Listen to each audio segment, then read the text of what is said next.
It's official. The world's first two operational artificial intelligence piloted drone fighters will be American, and there's going to be two different kinds of them.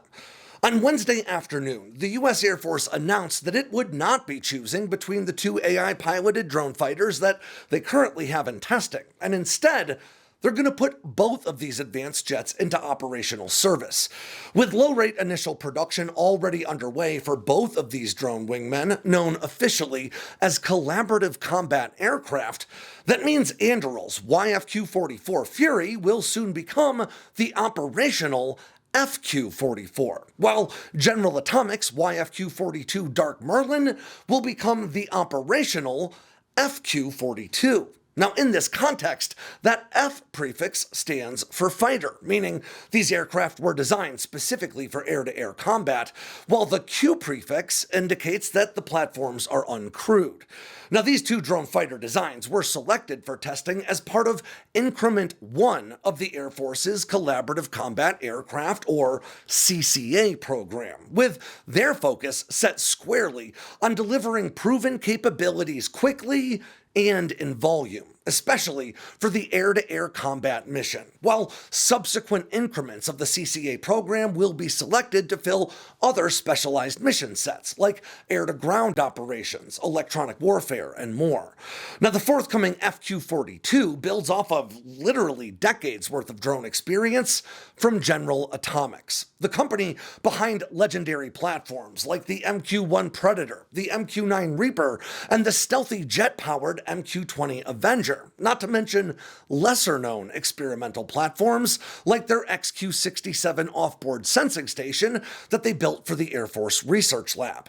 Now, the first production representative prototype of the YFQ-42 Dark Merlin took flight in August of 2025, and since then, several more have been built and added to the flight testing regime, though one did crash in April.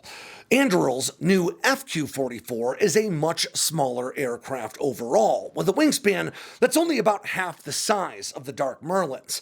Now, this fighter drone actually started its development process as an aggressor drone, designed to simulate the air combat capabilities of top-tier adversary jets, like China's J-20 and Russia's Su-57, for American pilots to train against.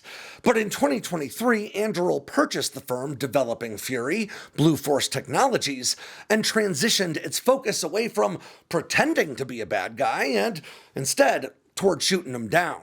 Now, the first production representative prototype of Fury took flight on Halloween Day of 2025. Now, both of these drones were developed specifically to fly under the control of any third-party autonomy software designed to meet the autonomy government reference architecture requirements. In other words, the Pentagon has separated the hardware, or aircraft, from the software, or artificial intelligence, with 6 vendors also chosen to continue developing the AI that will pilot these jets.